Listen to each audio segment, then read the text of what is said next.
And let's begin in the unexpected way of closing our eyes. So I invite you to close your eyes and just notice your feet on this earth. Like, I just said earth, and you're like, well, wait, my feet are in my shoes probably. And just take a moment to consider, like, what are your shoes made out of? Just get connected to that which is between you and touching this earth. Perhaps it's rubber, and what's that rubber from? What's the oil from? Can you imagine where in the earth that comes from? Just take a moment to breathe into your feeling this connected to this piece of the planet that was once alive and in motion and is now changed form, went through a transformational process. So many of us are praying for transformation. It's trending now. And it's like, just consider what this element, this live being, went through to hold you right now. All the different hands that it passed through. Perhaps your shoes are made of leather. The animal that once walked and breathed and mated and sang and gave birth. You connect to that, which is also keeping you warm, creating something for you to ground and feel safe and protected as you walk through the streets, through this cold weather. And now just taking a moment to connect to the floor that your feet are resting on. And perhaps it's linoleum, or perhaps it's wood, carpet. But just taking a moment to connect back to the source of what it was while it was living and alive. And to the miracle that even in death, it can continue to live in your life.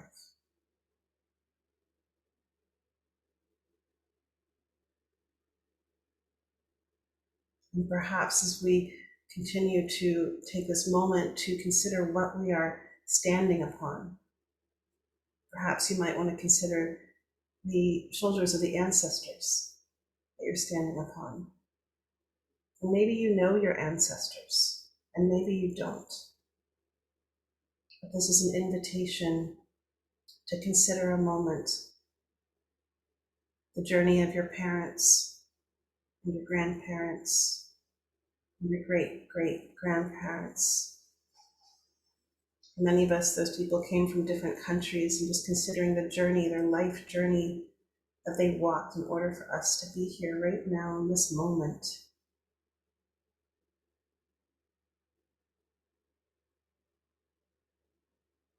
As storytellers, we spend so much of our lives looking outside of ourselves. It's our job.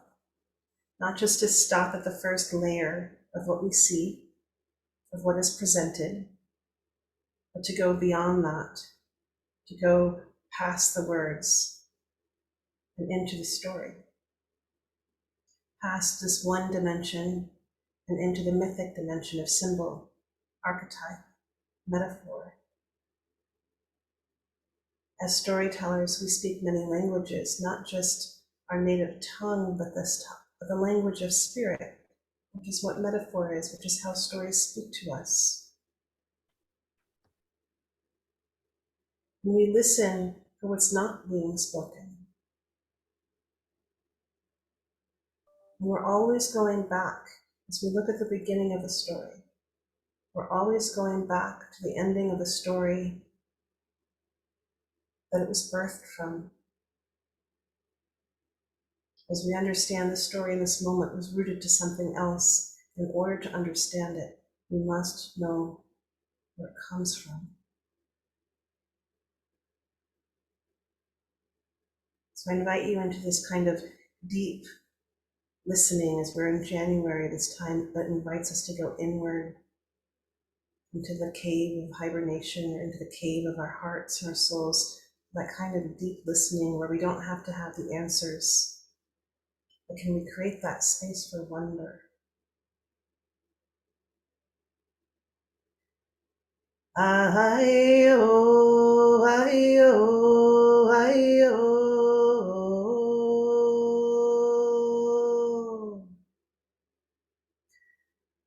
Ayo, ayo, ayo. Ayo, ayo, ayo.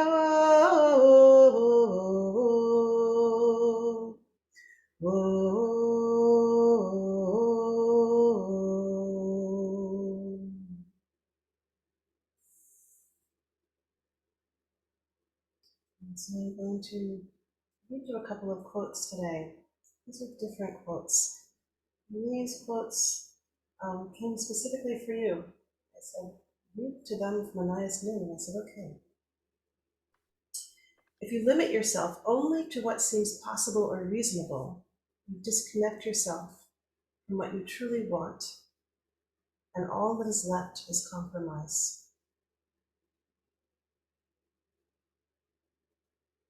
Luxury is not a necessity to me, but beautiful and good things are. And my mission, should I choose to accept it, is to find peace with exactly who and what I am, to take pride in my thoughts, my appearance, my talents, my flaws, and to stop this incessant worrying that I can't be loved as I am.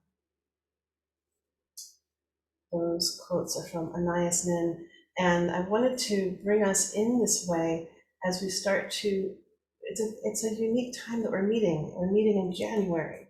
We're meeting at the launch of this new year, at the launch of a new chapter, and I really want to invite you into this moment of deep listening of what is asking to be, the word launch is coming to mind, but what chapters of your life are asking to be closed, and what chapters of your life are asking to be opened. And this time of the year, it invites that. And so we might want to say, I said chapters, but we also might want to consider stories. So I just want to begin this way by just considering, and we're going to talk about what is a story, but I think you know what a story is, but, if you want to just begin by writing into the chat box, what stories are you wanting to leave behind in 2021? You haven't buried them yet. You're still in this time. Are there any stories that you're wanting to let go of? And you can place it in the chat box. There might be resonance as you think of one, someone else might think of one.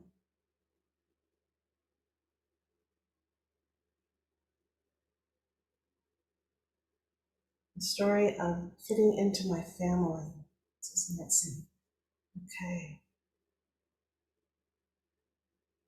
Sarah Black, are you calling in new beginnings, or are you leaving behind the story of new beginnings?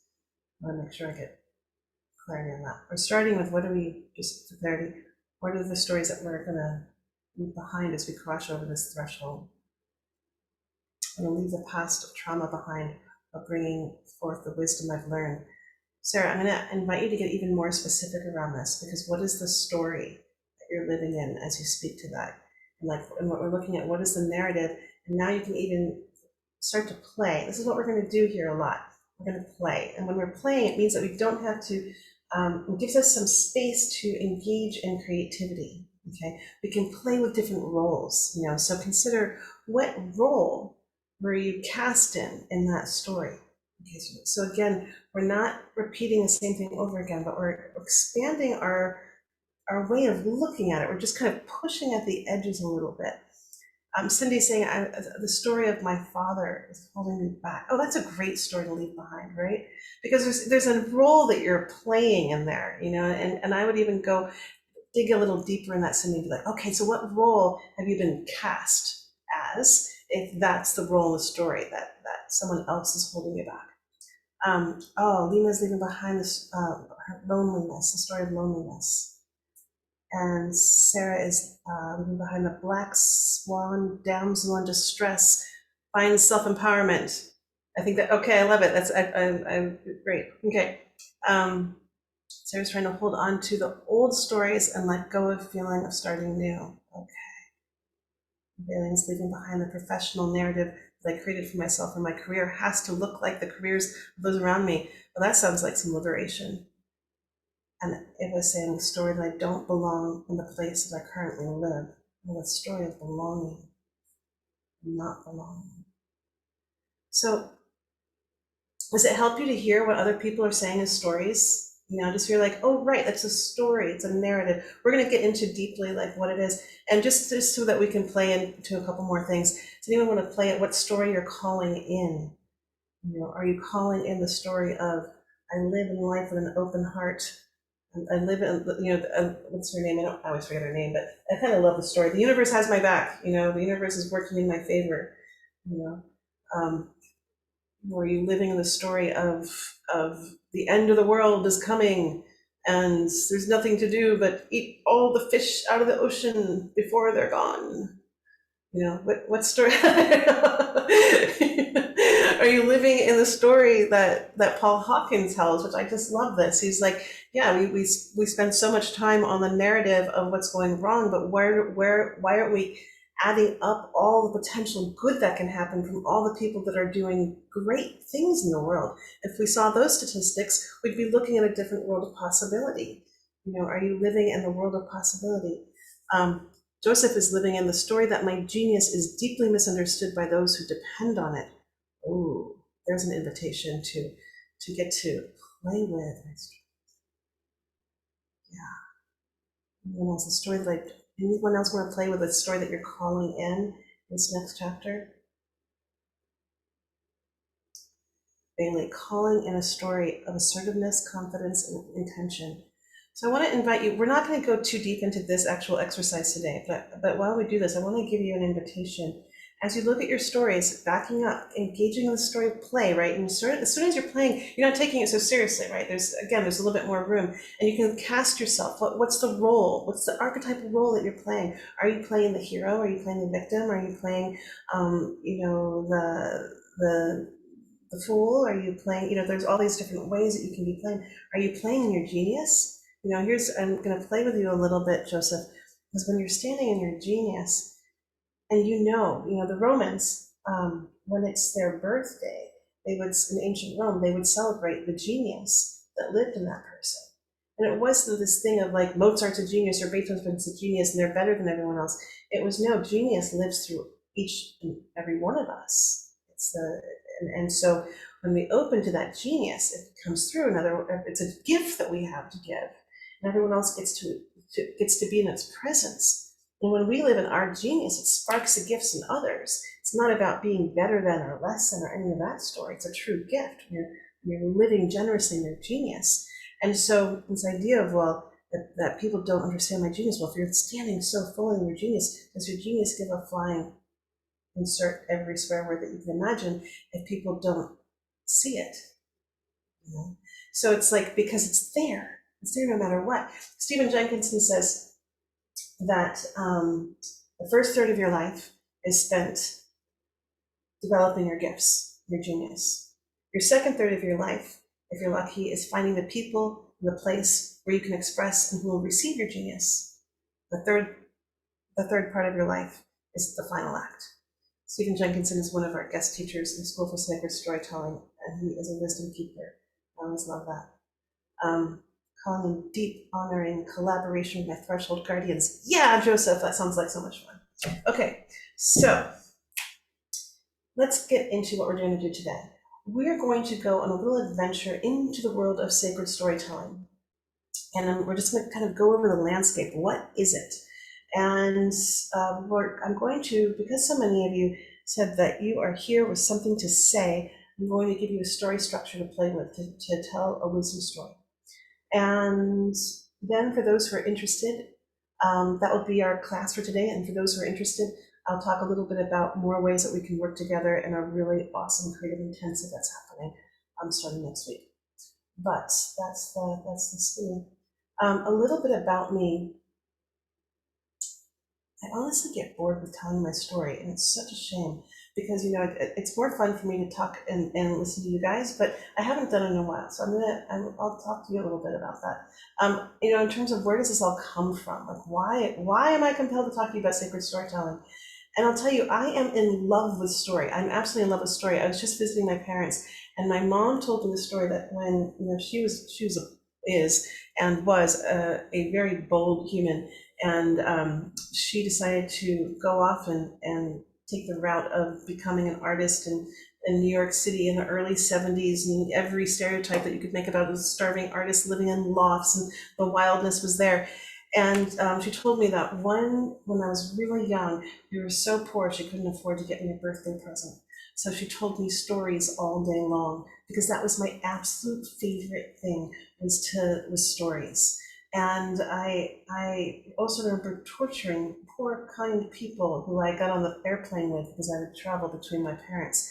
And every time I got on the airplane as a young person, I would ask the person to tell me a story. And what I would say is that I know stories as intimates, as friends. I know them as those things that were there for me when the rest of the world wasn't always there. They were a form of escape. They protected me. They taught me things that sometimes humans didn't, you know. But they also became this sanctuary, this place that I could escape to. And it was a place where I was able to go and travel and learn, and I would say that I always say that Joseph Steinbeck was my second or third father, in terms of that perspective and way of seeing the world. It really taught me so many different ways of seeing the world. It began to be my respite when I was 16 years old and my best friend committed suicide. And all of a sudden, that thing, that piece of story that had always been my place to escape to, became my place to make sense of the world. I stopped reading other people's stories and I started writing my own. And that story ended up getting an award and was produced in the Young Playwriting Festival. And so that's where I learned the power and the responsibility of storytelling, because there I was sharing my story of grief and trying to make sense of the kind of trauma. And all of a sudden, I was there at the threshold to hold and witness and listen to the grief of all the other people that experience the same thing. And that's when the responsibility of what you put out into the world comes back. I continued to follow the path of story. I ended up going to New York City and I studied neighborhood playhouse with some of the great masters and worked off Broadway and did summer stock. And I quickly learned that I actually had very little interest in speaking other people's words. I was much more trying to find this way of melding together social justice and environmental justice, but there was something that was happening in the room of theater that I was bearing witness to that was pure magic to me, and I wanted to understand it more because there was this energy. If we can go back to remembering what it was like to be in a theater. I know it's been a while for many of us to be in a theater, but something happens, right? You're transported, and there's this thing that you start to experience together. And it's this wild kind of magic, and I could feel the power in it, and I wanted to figure out how to harness it. And that journey ended up taking me into this world of studying, getting a master's in social work and understanding community organizing and social justice. And then I had a very critical thing that happened to me, and I'm going to talk about that later because we're going to go into wisdom stories. But it was a game-changing moment that put me back into direction of working with story. And as I went to San Francisco, really looking at how do we play a role in this time, rather than get stuck bearing witness to a world falling apart, how could I play a role in sewing back the parts that need to be healed? And that was my guiding question. I ended up working with Al Gore at his television network, and what we were doing is we were really working with. I was hosting and producing the Green Channel there, and we were getting information out about the state of the world. And I thought that all you need to do is give people the information to get them to inspiration, to get them to activation, to get them to motivation. That was my recipe. And we could look at all the data, and all the data was showing us that I was completely wrong, that people had no interest in information, actually. They weren't responding to the climate scientists, they weren't responding to the policy guys, they were really responding to the penguins from 350, the dancing penguins. And they were responding to Roz Savage, who rowed across the Pacific Ocean to get awareness about plastics. And all of a sudden, I was liberated from this path and back into the realm of, if you want to create change in the world, then it all starts with story. And that started me more into the path of understanding story as a mystery school, And then I studied at 13 new mystery schools, and I started spending much more time in the wilderness. And then I ended up getting into a big novel, big story, which is where I learned a lot.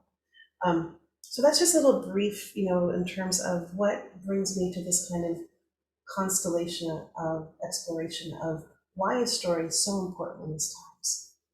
So let's kind of go back to this, the beginning, which is that the Hawaiians believe that words are so powerful that they can raise enough energy to slow the world or to set it into motion. And if you haven't had an opportunity to see hula, go on YouTube, find a video where you can really see hula dance, and you will see a live culture that understands the power of their language. And the hula is not an entertainment thing at hotels. Hula is an embodied prayer by people who've kept their culture alive and understand in practical practice that their words can call the rain, that their words can speak to the deities. The Sicilians believe that words are so powerful that they can poke holes in the universe. I always think about this because I imagine the Sicilians are a little hot-blooded, and that once you say something, you can't take it back. You can try to repair, but you can't ever take it back. There's actually a physics term that speaks to that, where they say that when a word is spoken in a space, it stays there forever. The resonance actually will stay there forever. When I was driving across the country, sometimes it was just fun to stop at the ugliest truck stops. Not that I was going for them, but that's sometimes going to happen. Can I just sing a song here? Because that song of beauty will also have to be here amongst all the other chaos and disrupted parts. The Australians say that the stories of the past must be sung to the present so that the future can exist. The Maori say that the words don't describe a thing, but they are the thing. In Japan, they have a word called kotodama. It means word spirit, and it refers to the original divine spirit of a word before it enters the world of thought waves. So kotodama is that words are alive and have the power to create. Abracadabra, one of the oldest words on our planet from ancient Aramaic mysticism. I create as I speak. So all of the ancient religions agree that the world was sung, spoken, and chanted into existence. I like to say that again just because it's kind of mind-blowing. I'm from the East Coast, and we're born a little cynical. It's not that we're bad people. We just have to critique everything. It's just kind of born into us. And now I live out in the West Coast, which is eternally optimistic. And so that whole thing of half glass full, half glass empty. I thought it was such woo-woo stuff growing up. It's like, oh my God, so woo-woo.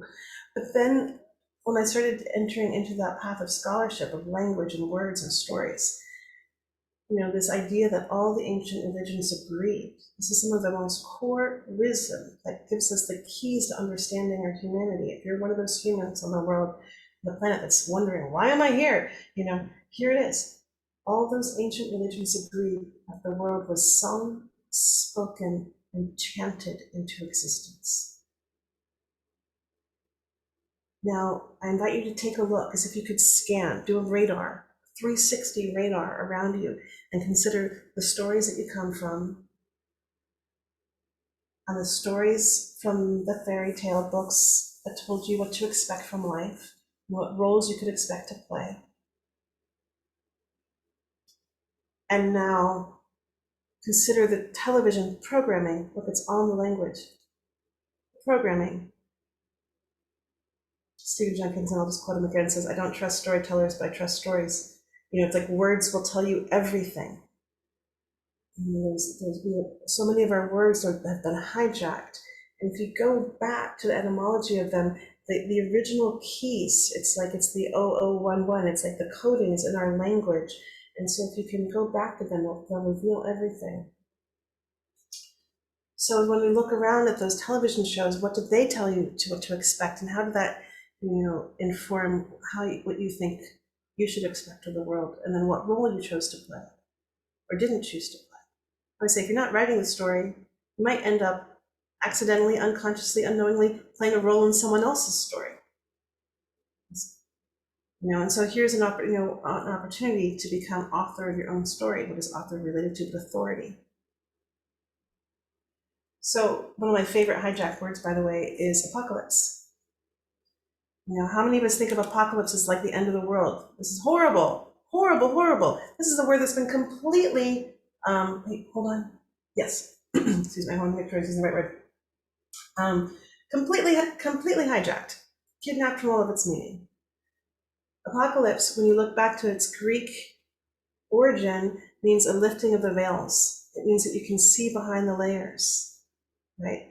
So right now we're like, we're living in apocalyptic times, that's all going bad. No, it's like, oh my God, we're living in apocalyptic times. Like the Wizard of Oz has been exposed. We can see behind the curtain. It's not like this sexism and racism and all the isms have just emerged. It's that all of a sudden something in us is ready to confront it, and we're able to look behind the curtain. We're able to get past the glamour. This is an extraordinary time to be alive. Now let's look at it just the framing, right? We're doing a simple framing exercise around story and saying, okay, what if it's not that we're living in the scariest, worst times, but we're living through initiation? We chose to be here. So that's a great, fun thing to play with. So what are you being initiated into? It's one of my favorite frameworks of this time. Okay, I'm getting ahead of myself, or behind, or somewhere. I'm going wildly off script. Let's talk about what is a story. This is an opportunity for a collective conversation. What is a story? What do we know about it as a group right here? You can raise your hand, you can write in chats. What is a story?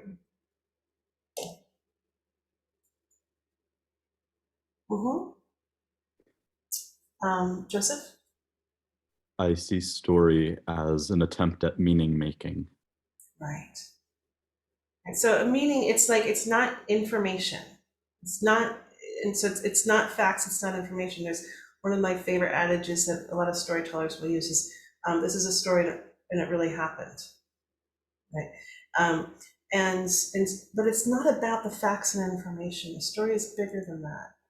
And it helps us play a role. One of the bizarre pieces of fact and information is that humans, we metabolize, we make meaning of the world through stories. We're made of stories. We actually cannot metabolize facts and information the same way. We can't make meaning the same way.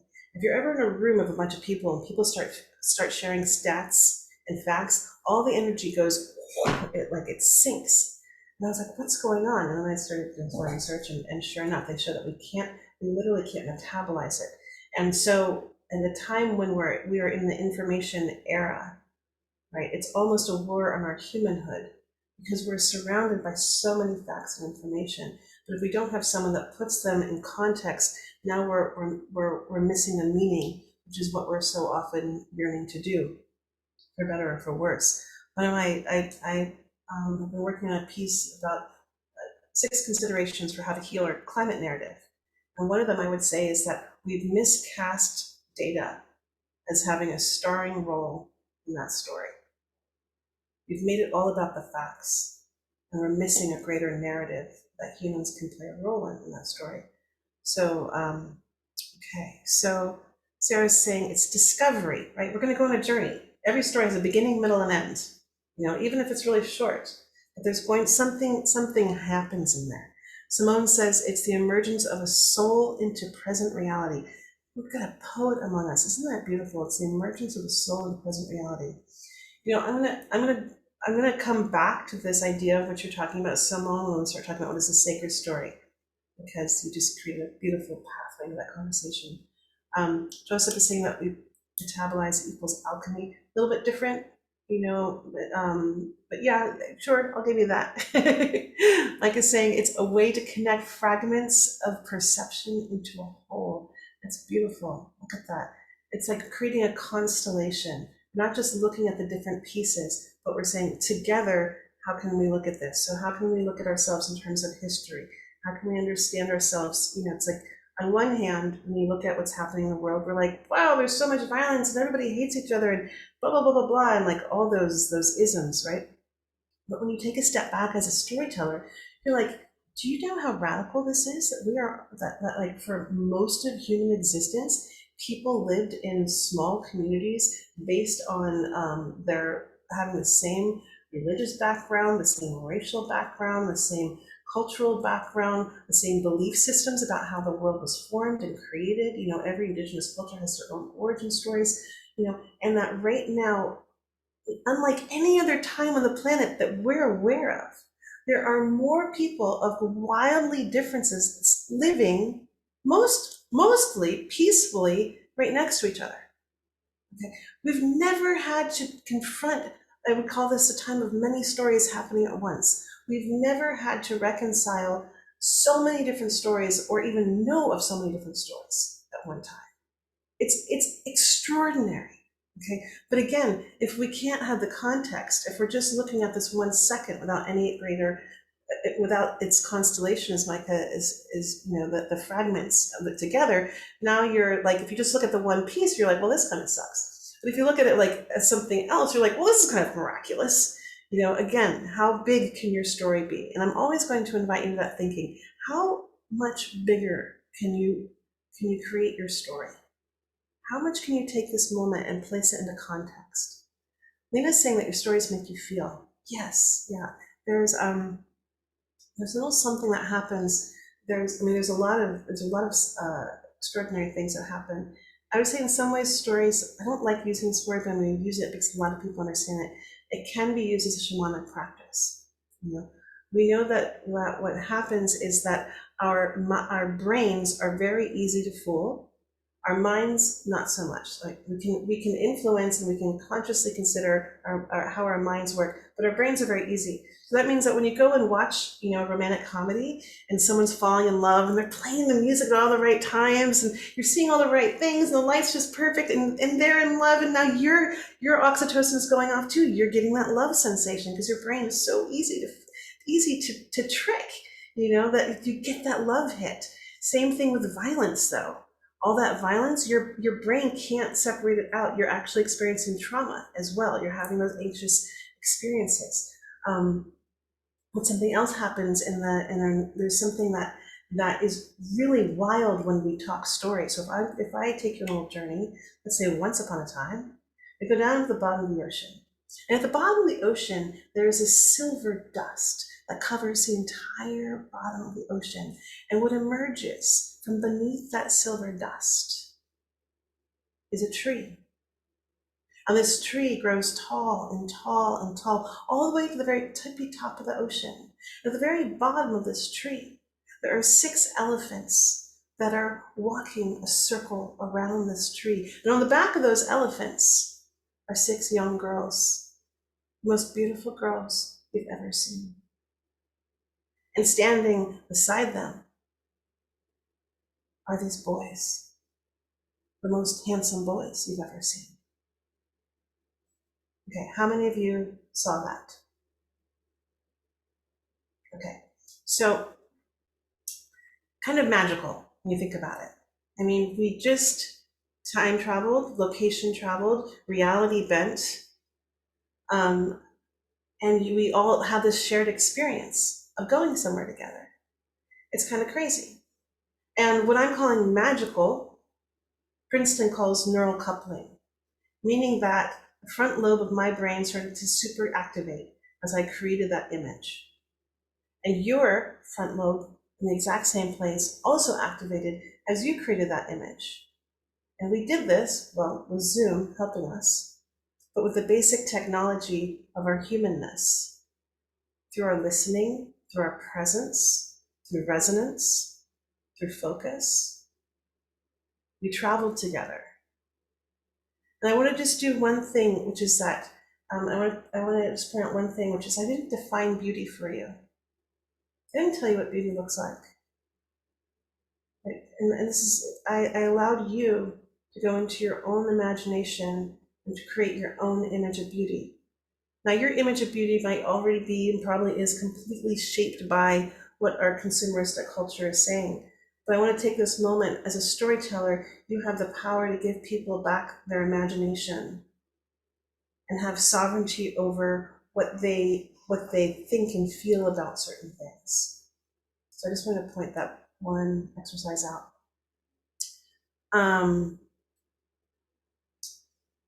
Yes, Joseph, that is the same concept as mirror neurons. And I see a question, Simone.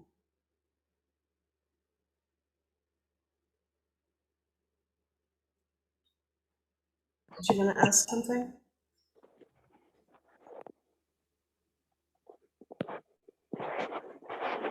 I was just raising the hand to be like, yes, I agree with you.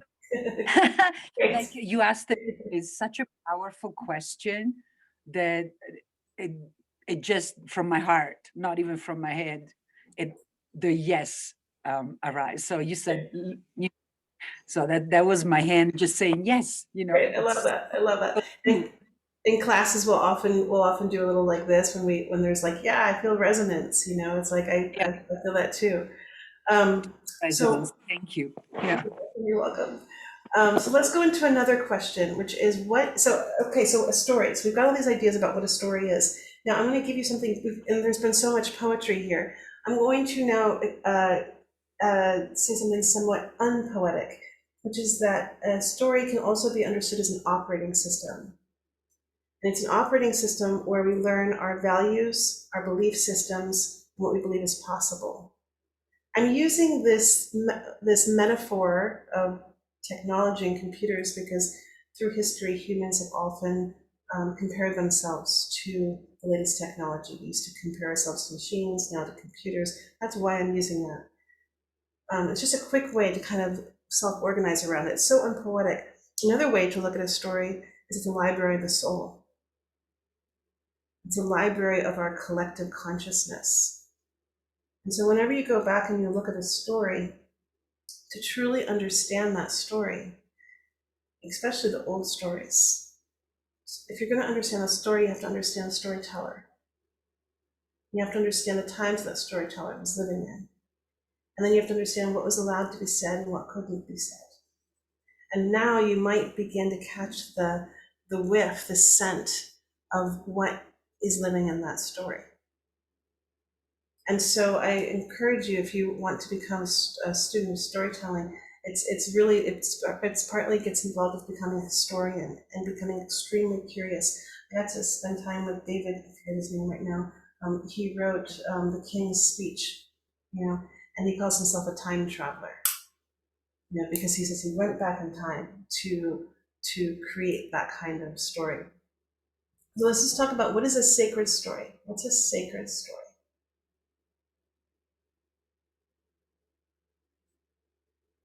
What distinguishes it?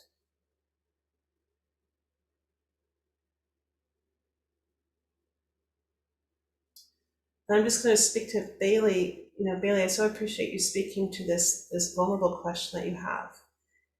And what I want to say is that we actually all tell stories in really different ways. We all have different senses. Some people, are very visual. Some people, they are much more listening. Some people are much more embodied. Some people say that in order to tell a story correctly, you have to visually, paint every single picture and tell people exactly the color and the height and the everything. As my form of storytelling, that feels like I'm creating a coloring book that people then have to color within. It keeps them kind of limited in what they can see. But just two different schools of thought of how to meet story. So this is a bigger question in terms of what creates an experience between your storyteller and your listener. But I would just say that what you're doing is by identifying something where you don't have a lot of strength, you can start listening for where your natural strengths are also living. So Simone is saying the story that arises from the collective consciousness and resonates deeply in our hearts like communion, that is a sacred story. I love that. So it's something that's living in our collective consciousness, and that it creates a sense of human. So we're already getting to this sense of, oh, something generative is happening. I'm feeling connected. When I'm hearing a sacred story, I'm feeling connected. Okay, right. It's Sarah Black is saying it's a sacred story is one that warms your heart and spreads the warmth of heart from all the listeners. Yeah, I love that. I'm gonna tell you a sacred story, or I'm not gonna tell you the sacred story, but I'm gonna tell you one of my favorite sacred stories of all time is Life is Beautiful. Do you know that story? Do you remember? Did anyone see that film, Life is Beautiful? It took place in a Holocaust, camp. And you wouldn't think that would be a sacred story, right? Because you're like, oh, sad and depressing. But there was so much beauty in that story. There was so much beauty, and there was so much joy, and there was so much love. And sacred stories can do that. They bring something into the room. They feed us with beauty. What do they say beauty is? That beauty feeds the soul. At this time when there's so much on the line, it feels like, I would say we need our artists more than ever. We need more beauty. It is absolutely ground zero necessity, because that's what feeds our souls. That's what feeds our life force. And so when we create these stories, this isn't something that is a luxury, or something that's a hobby or pastime. This is literally what gives us the life force and the skills and the capacity to face challenging times. One way to look at sacred storytelling is we look at the word sacred, and what do we understand that is it speaks to the divinity, that there's a life inside of it. And I always say, I wish we could say that. I hope we can, in our lifetime, sacred will work itself out of a job. Because when we're calling on sacred, it's a tricky word. If I say, oh, look at this beautiful mug, it's sacred. Well, what? This isn't sacred? But they're both made from the birth, right? So this is an animistic perspective to say, I see the life in all things. If I can see the life in all things, I can see the sacred in all things. I can see the divinity in all things. And so when I'm saying, this is a sacred story, I'm saying that there's a life force. I'm acknowledging there's a life force that lives inside the story. So this isn't me telling you a story because I want you to take an action, or I want to make a point, or I'm right, and so I'm going to tell you a story that shows you how right I am, or how you should buy this toilet paper or do whatever, right? A sacred story has something else. It's got this life force inside of it. But it's not just any life force. It's a life force that's serving life. You already said that. I'm going to feel connected. I'm going to feel more alive. I'm going to feel fulfilled. I might feel inspired. So let's look at the flip side. What is a not sacred story? Let's say that we are in a dangerous time where we are surrounded by zombie stories. There are many zombie stories around us. And so what does a zombie story look like? How do you spot it? Because it looks like a story, it acts like a story, it smells like a story. It sure doesn't feel like a story. And you're a human being and you can feel it. You can feel when something is on the take.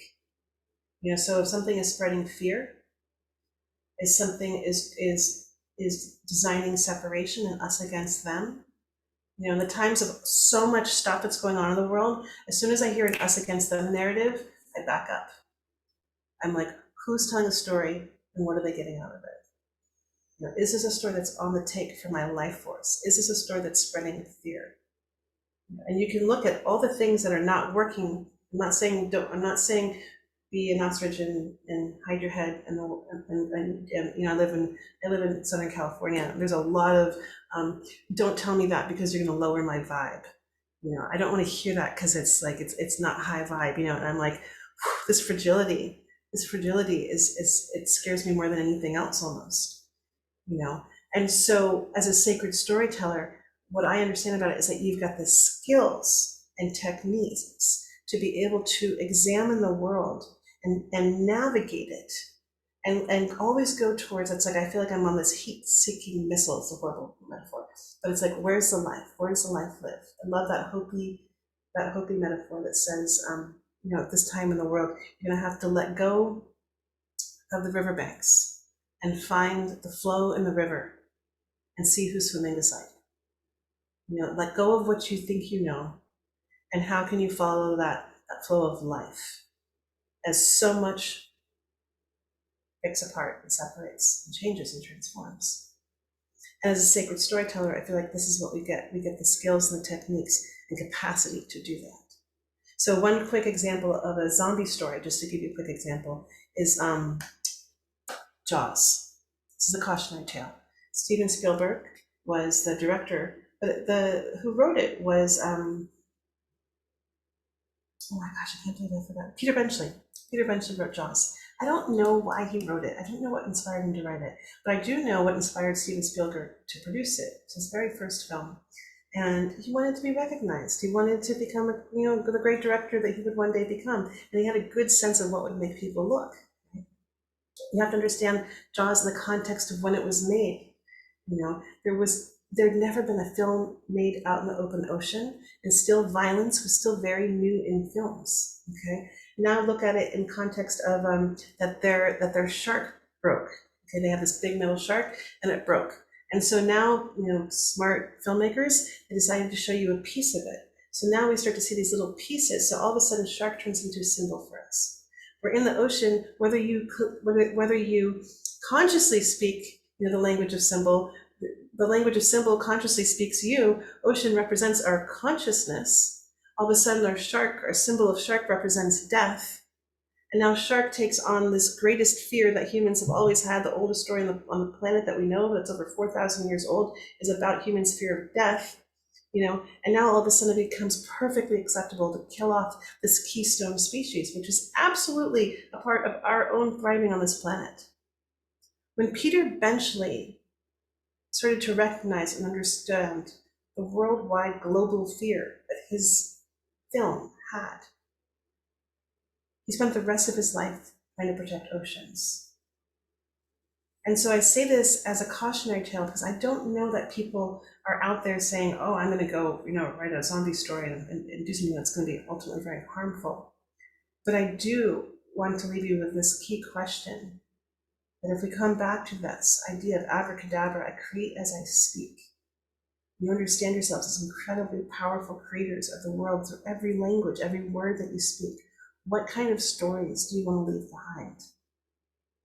Because your house is going to crumble eventually, and the cars will rust, and the jewelry will do what it will do. And it might, all those material things will eventually go away. But your stories, there's something magical and mysterious about your stories, because they can continue. They can continue and continue and continue, way past your lifetime. We have stories that is a myth, but a story that has no author. We have stories that are among us that we don't know where they came from, but they've managed to survive, and they tell us how to understand how to live in this world and make sense of it, those origin myths. Okay, so I'm going to give you a recipe for a wisdom story. Would you like that? Can I tell your own wisdom story? So we're going to go back to this idea of an initiation. Let's look at life as if it is that there are many initiations, and we understand that we've lost a lot of those capacities to be in relationship to ritual, ceremony, and initiations, but life is still initiating us. So let's go back to a time when you've been initiated, and I like to start with that moment when it really sucked. It was a sucky moment. The suckier, the better. Okay, your house burned down, an end of a relationship that was very painful, something like that happened. Okay, so does everyone have their really fantastically sucky moment? And so one of the things that you're doing with a wisdom story is that you have to be a little bit, you got to be on the other side of it for it to be a true wisdom story. There's only one rule that I make that you have to be able to is your litmus test if you're really ready, which means that no matter how much you know that you're right, let's say someone stole all your money and blah blah, and you know you're right, If it's going to be a wisdom story, you have to be able to surrender your rightness before you go in. And what are we doing is a sacred story. So we're taking our human life experience, and we're gonna, it's like blowing a balloon, we're gonna make our story bigger by inviting it to become a sacred story. So now we're inviting the genius, the muse, the ancestors, perhaps even the earth speaking out loud. And we're making our story so it's not just about us, it's actually about the human experience as it's being lived through us. Okay. This is a very humble experience. So the way to make it this approach, this kind of story, is to see how humble you can be. It's sort of like when you go hunting birds, or bird watching. I'm not even with a gun, but when you can't look at them directly. If you look at them directly, they feel you're looking at them, and they kind of like go, they fly away. So I invite you to kind of go listening for your story in that same way. Where how humble can you be and not knowing your story and allowing it to get bigger and bigger and bigger?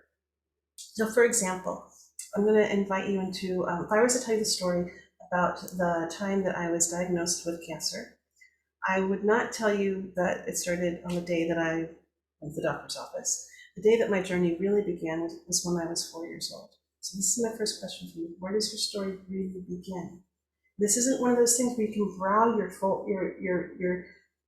squint your brow and figure it out. This is you go for a walk, you wash the dishes, you sweep the floor, and you listen, you allow the inspiration to come. You just ask that question, where does this story really come from? Where did my story really begin? Excuse me, I have a cat that is very demanding.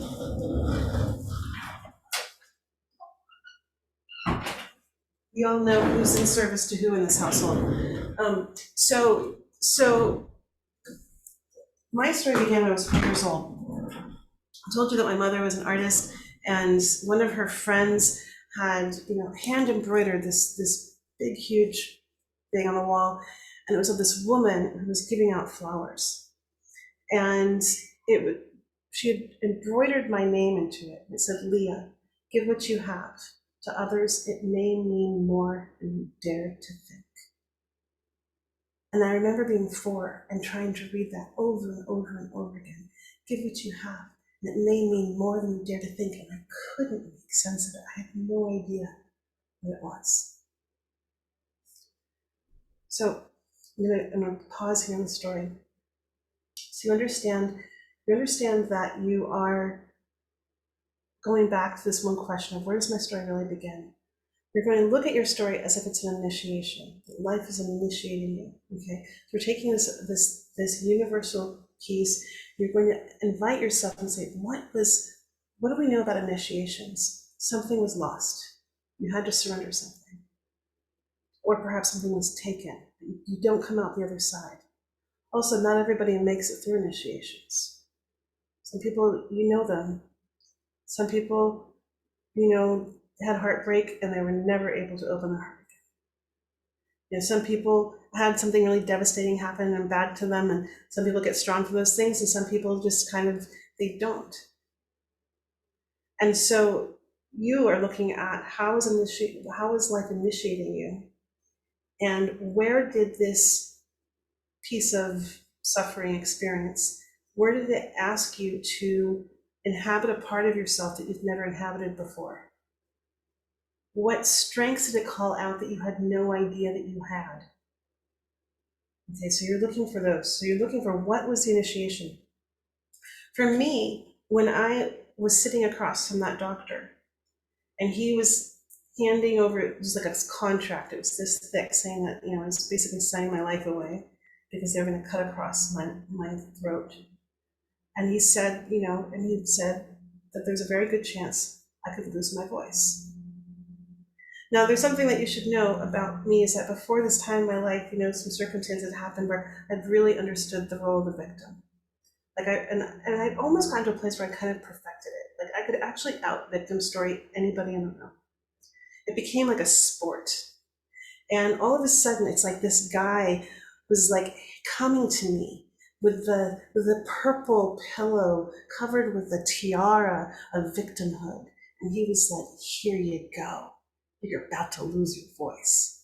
And in that moment, it was like this like window appeared in the room, and it was like my escape hatch because my soul came online. It was like, oh hell no, I am not playing that role for one more second in my life. And I jumped through.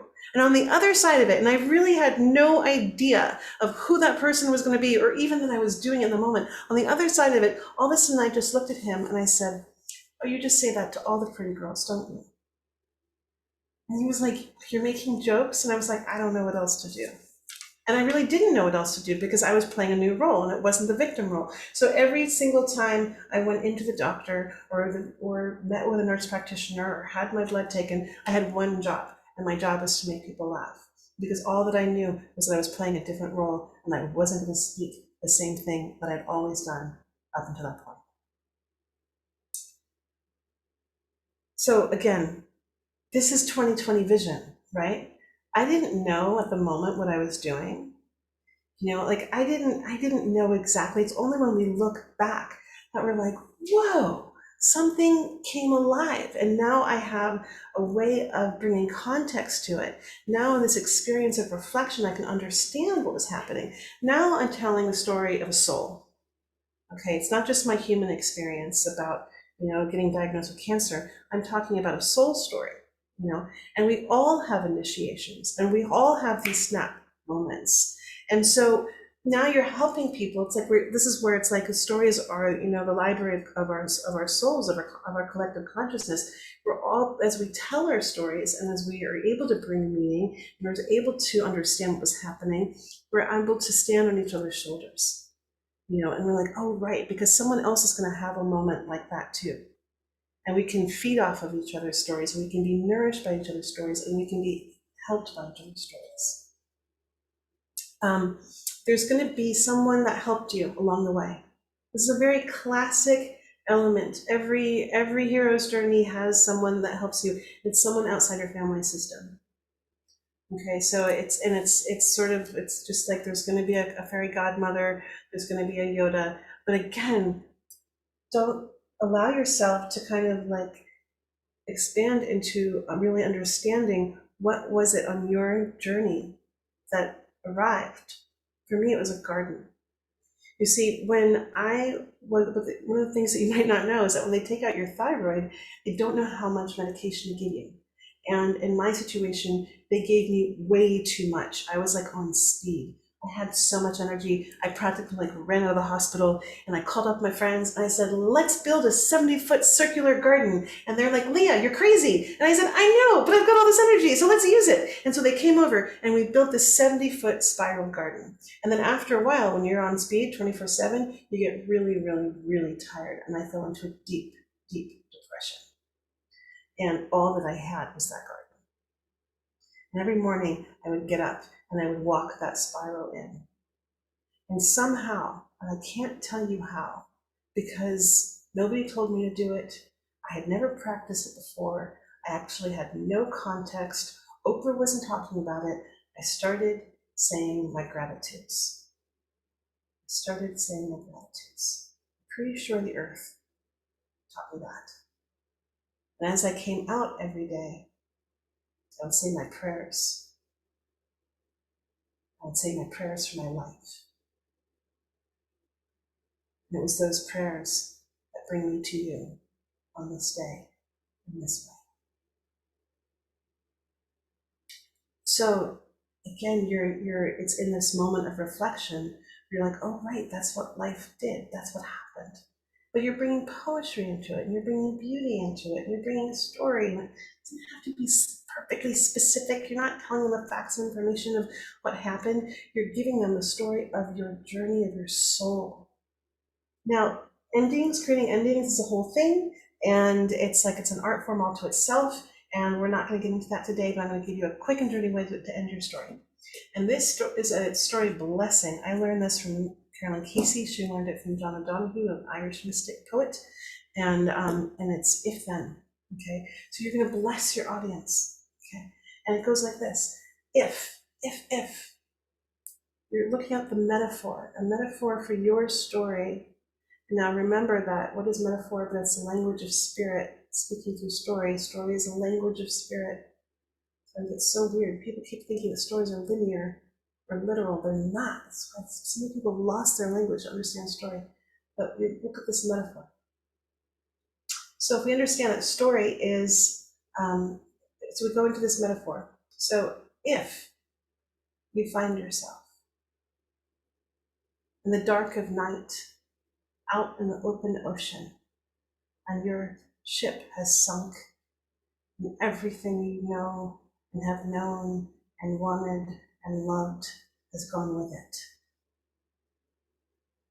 And in those darkest nights, when all seems lost, may the moon cast her light across the darkness and show you a path that you can cross and make to land.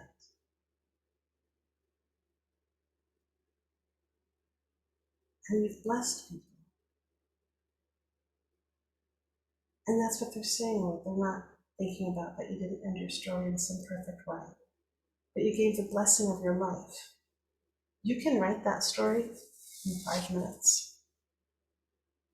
You really can. You know the story, and you don't have to know everything. It's inside of you. You're opening up for that sacred allyship, for the spirit of the story to inspire you.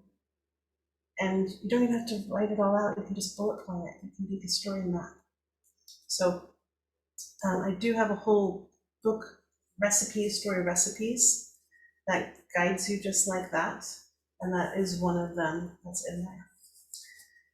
So I'm going to read you a quote. And for those of you who are complete, this will be the end of our class. And for those of you who want to explore more ways of learning about sacred storytelling, I will continue to stay on for about 10 more minutes and just explain how that works. But here's a quote for you. This is a story from the story, a poem. It's a story that's a poem by Hafiz. I vote for God. And I begin and end every class with the words of other people, because it's just like when you're in a Tai Chi class and you bow to your instructor. And it's not that you're bowing to him, but you're bowing to your teacher's teacher and your teacher's teacher's teacher. And so I begin and end in this way to honor those who have committed their lives to the words. When your eyes have found the strength to constantly speak to the world all that is most dear to your own life, and when your hands, feet, and tongue can perform in that rare union that comforts this longing earth with the knowledge, your soul has been groomed in his cry of love. And when you can make others laugh with jokes that belittle no one, and your words always unite, Hafiz does vote for you. Hafiz will vote for you to be the minister of every country in this universe. Hafiz does vote for you, my dear, and I vote for you to be God. Sorry, I forgot that last one. I vote for you to be God. That is the gift. So that is our class today. And thank you for being here. Pleasure. Thank you for making it rich with your commentary and your offerings. And so for those who feel complete, I wish you adieu. And for those of you who want to learn more about the School for Sacred Storytelling, a class that's coming up next week called Sanctuary. We're doing a 6-day creative intensive that is really made for creators. It's not necessarily, you don't have to be a storyteller, you don't have to be a writer. This is really like, if you are a creator, that means you're a creator of social media content, if you're a creator of your life, if you design things or anything, if you create, you really want to get underneath the foundation of why and of what's driving your creativity, and what perhaps is blocking it, and what foundational belief systems have been built around you in terms of what, where, and how you express it. This is the course that's designed for you. and it's called Sanctuary. And this class is designed to give you a place to kind of like, and I was so excited because I normally run it as a 6-week course, but it's like it's so made for January that I thought I'm going to run it again just because I wanted to, honestly, just because it's fun. And to run it as a 6-day intensive in January to help launch the new year. So the way that it works, imagine Marie Kondoing your creative process and your relationship to spirit. Okay. And what we do is we go into a room in your house and we say, we're going to make a sanctuary. And you go through this very specific process of emptying out the house. But as you empty out your room in your home, but as you empty it out, you're given this guidebook called the Psychic Silence, the Conscious Creator's Guide to Psychic Silence. So you have your very own guidebook, this PDF guidebook. And in it, you have a whole slew of exercises that as you are clearing out the clutter in your physical space, you are clearing out the clutter in your psychic space. Okay, so it's like it goes under the principles as within, so without. And how you relate to matter, matters. And all these different things that we have in this space, it's like they are either feeding and nourishing my experience of expression of life, or they are draining and taking away. I don't want to be so either or about it, it's so realistic. But anyway, but it is a way to come into, it's not just cleaning out your house, it's a way of learning about ritual, of ceremony, of you'll have an opportunity to really alchemize your relationship to all these different things. And through this guidebook, you have a way to really, really, really get to see all the clutter that's going on in your mind. What are all the stories that told you what you're supposed to be? What are all your belief systems that are there? What are your values? And then we come on this other side and we start noticing what are the things that are really asking to change and transform.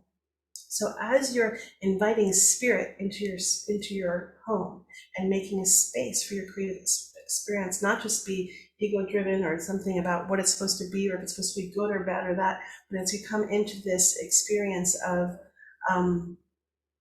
getting to be a co-creator, and that's what I think of when you start to work with this creative process, is that you are co-creating with your sacred stories and with the spirit of life itself. And so we create the space to do that. So we're going to do that in a 6-day class. And so that means that we meet every day for 2 hours each day. And you'll be led through this process. And what I'll say is that you don't come out the same. You just don't. It is, it's the first class of the School for Sacred Storytelling, and I do it like that because to me it's incredibly important that people have this foundational understanding of what is it to come into relationship with the sacred, what is it to create a practice where you get to practice like ritual and ceremony and coming into relationship with the earth, and as that, and actually creating a space that's actually clear of the mental clutter and the mental debris, and that's where you create. And so what it is to come in at ground zero. So that is that. If anyone has any questions about that, I'll just send you the link. And I can also tell you about the School for Sacred Storytelling. I'll tell you what you really get out of all this. Let me get you to. If anyone has a question, please go ahead and you can take yourselves off mute and just ask.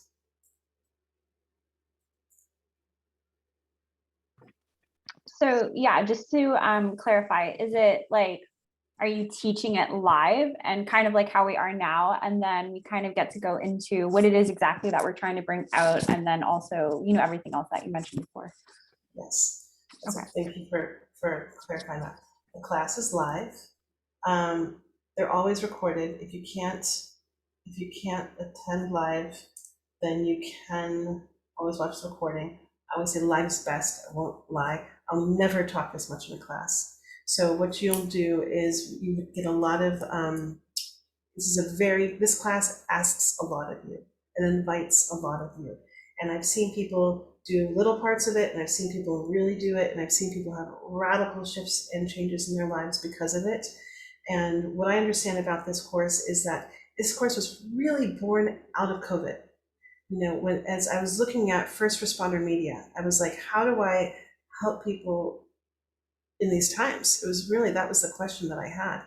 And as I've always gone through this process of creating psychic silence. I have to clear out all the clutter so I can be that super clear channel. And I usually go away to some small house in the middle of the edge of a cliff and get away from everything. But it was COVID and I couldn't go, just like you couldn't go. So I had to create a way to have that psychic silence where I could be that clear channel in my own home. And as I created that, this guidebook began to appear. And I was like, this is too good to keep to myself, And so that's where this course was really born from. You'll also get to partner with other people. The very, very interactive classes all the way through. It's like we're working with the creative process. You'll be learning different skills and different techniques. I'll just show you this so that you can see it. But in terms of people say, well, what do I get out of this? What am I going to take away from this? And what I would say is you'll get hardcore skills and techniques for how to face these times with joy and play. If that's the easiest thing I can tell you. One of the things that people get is they get a really extraordinary community. A community of other people who are awake and alive and want to be as awake and alive and be of service to these times. And I don't mean that you have to go be on the front lines of an activist to be in service. I really feel like being able to align and be peaceful and be able to speak truth and to be able to be kind and to be able to truly listen to someone with a different perspective, that is like advanced human skills right now. And these are some of the things that we learn in all of these classes. The other thing that I would say that we do is we have a lot of fun. We bring beauty into every single course. There's play, there's poetry, there's creative expression. Your work is witnessed. We're in a state of practice. And the thing that I would say that makes this program a little bit unique is that we are also really focused on calling out your greatness. And that means, it doesn't mean that you have to be great. It means that as a community, our North Star is always we're looking for each other's greatness and we're always calling it out. So it's not this energy of critique that a lot of people have been destroyed at in their graduate programs. But this is much more about really finding a way to have that safe place to create. And what I understand is that when you activate this creative life force, it shows up in all parts of your life. It's not just in my writing. It's in who I am being as a human. It's who I am in the post office. It's who I am in my car when I'm driving. Can I be in a state of play? Can I be in a state of joy? Can I rejigger the story so that I can see it in its largest form and not just get stuck in this small moment outside of the constellation of something greater? So that's that. And I can also show you the whole program, unless there's any other questions that people would like to ask before I go on to that. So this class is actually the first part of a 13-month program. It's 14 months. And this course is, it's the first class of a 13-month program. And the way that this is really designed is this is Speaker Spark. It's a program that is really designed to look at who you are as a conscious creator and what you can create in these times. And we learn all of this through the experience of storytelling. And so a lot of you said, I've got stories to tell, I'm trying to figure out how to tell them. And another piece of that is, it's like finding a ways to create space and speak in such a way so that people are ready to receive what you have to give. I feel like that is so much of the art of becoming a sacred storyteller. I just want to show you this part. So one of the main things that we have is we'll have over 35 guest speakers in this program. And what you'll note over here is that you see that this is a program that really wholeheartedly is committed to bringing diverse voices, perspectives from different ages, from different races, all towards giving you a really rich toolbox for how to develop yourself as a conscious creator, where you're very aware of what is alive inside of you, what drives you, what creates you, but also how to actually tell the story. So you get to learn both. You get to really develop yourself as a creator, and then also the creations that come from you. Let me talk to you a little bit more about how that works. So this program is, you just see over here, is on the left side, you're going to see our self-discovery modules. These are 6-week modules. And in these classes, each 6-week class has 5 guest teachers along with me. And so we meet on Tuesdays from 11 to 1 Pacific Standard Time.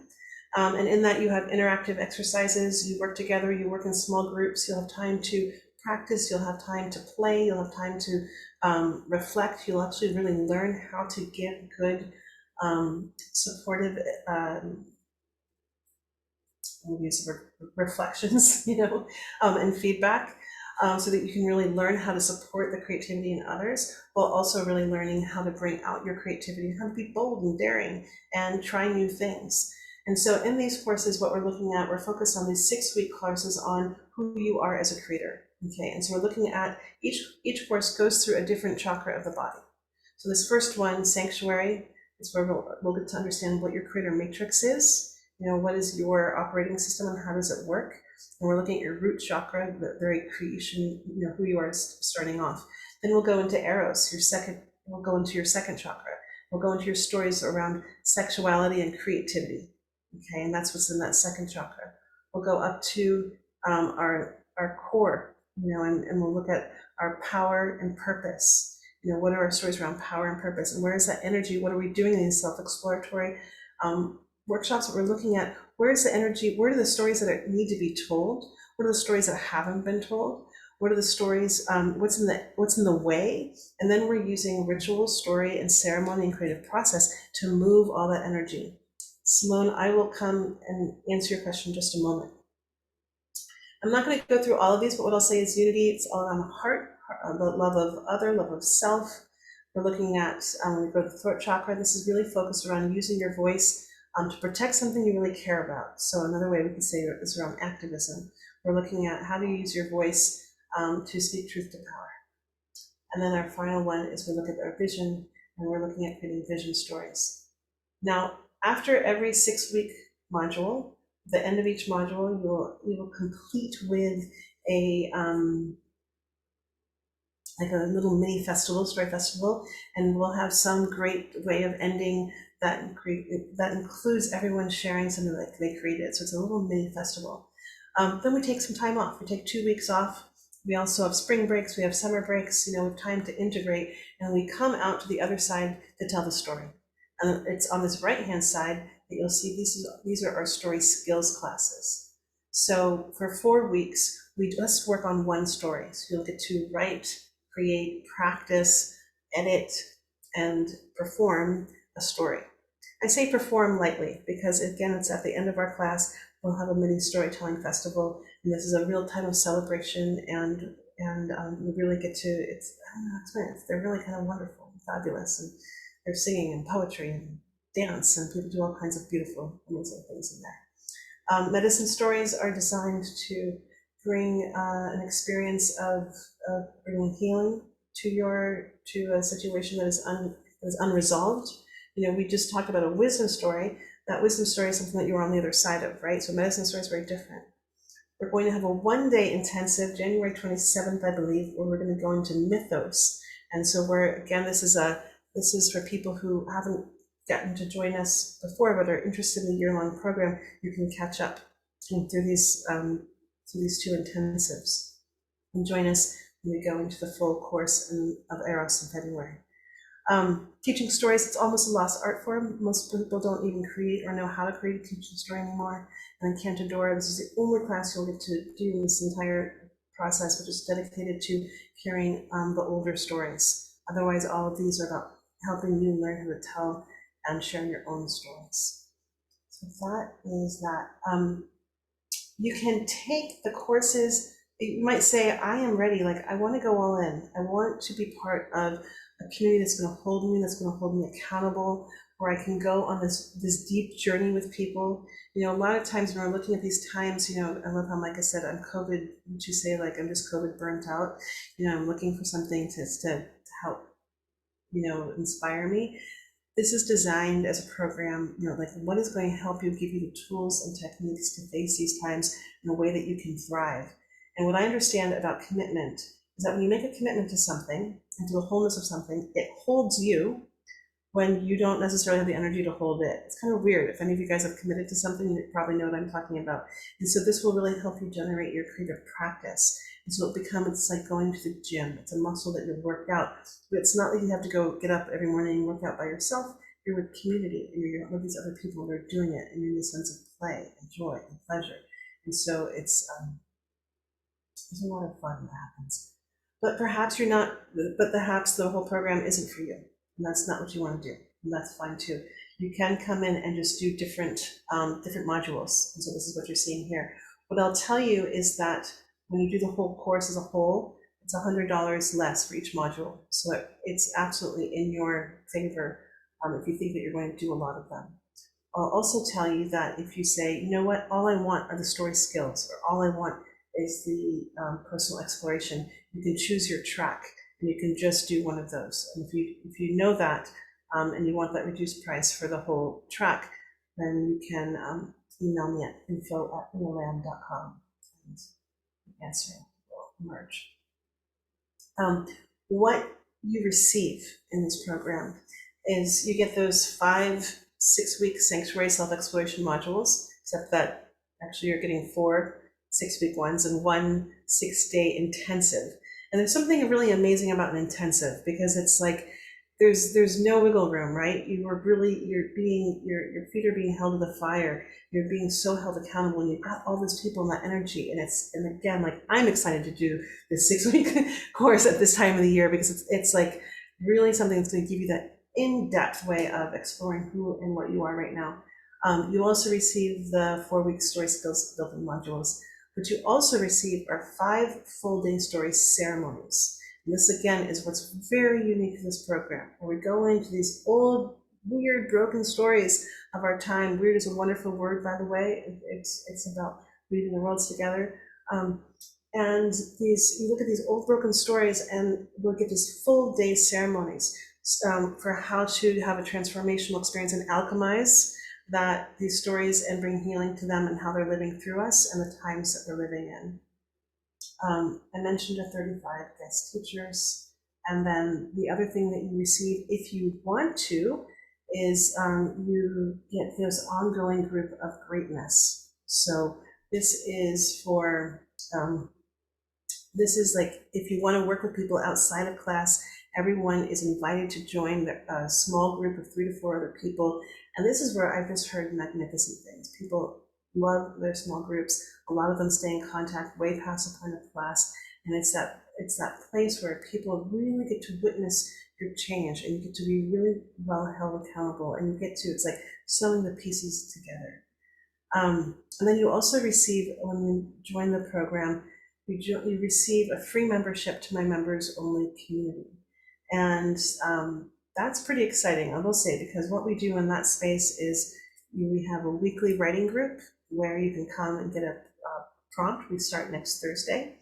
By the way, I'll just say, if you don't want any of this class stuff, but you want the Weaver Dreamer members community, you can do that. It's $27 a month. And we meet once a week for a creative prompt and write together and create together. It's not like an actual class, it's just creative writing and together and sharing. There's also open office hours with me, so I'm available twice a month, and anyone can come, and as a collective we talk about whatever is alive in people's worlds. And then we also have a book reading club, and we're reading Wisdom of the Myth Keepers, which is a fantastic book this month. So that is that. So I'm gonna, if you're interested in this program, I'm gonna put this in the chat box. And that is a lot of chatting for right now. Simone, you've got a question.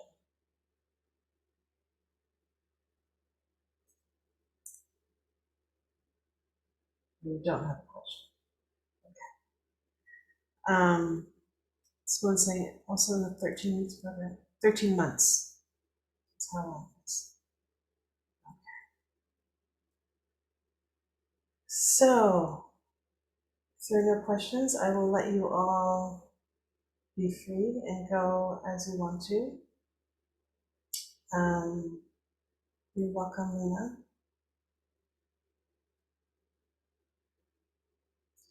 And okay, have a lovely, lovely day. And we'll see you on the flip side. And if you do know that you want this course, I would say hop on in, like I wouldn't pause, because we are actually going to be doing the first invitations will go out tomorrow. So people get some pre-invitations for how to prepare before we even start on the 14th. I'll talk to you later. Yeah. Can we talk for a minute after you're done? Absolutely. Simone, you can email me questions, and you can also, you're going to receive a link where you can schedule a 20-minute call if you have a lot of questions. So you can email them and we can get them to you, or you can also.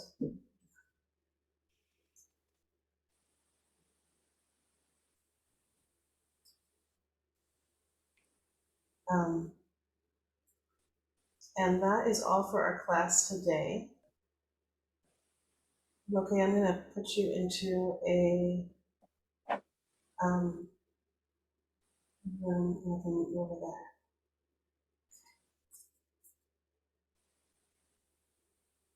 So stop recording. Nice.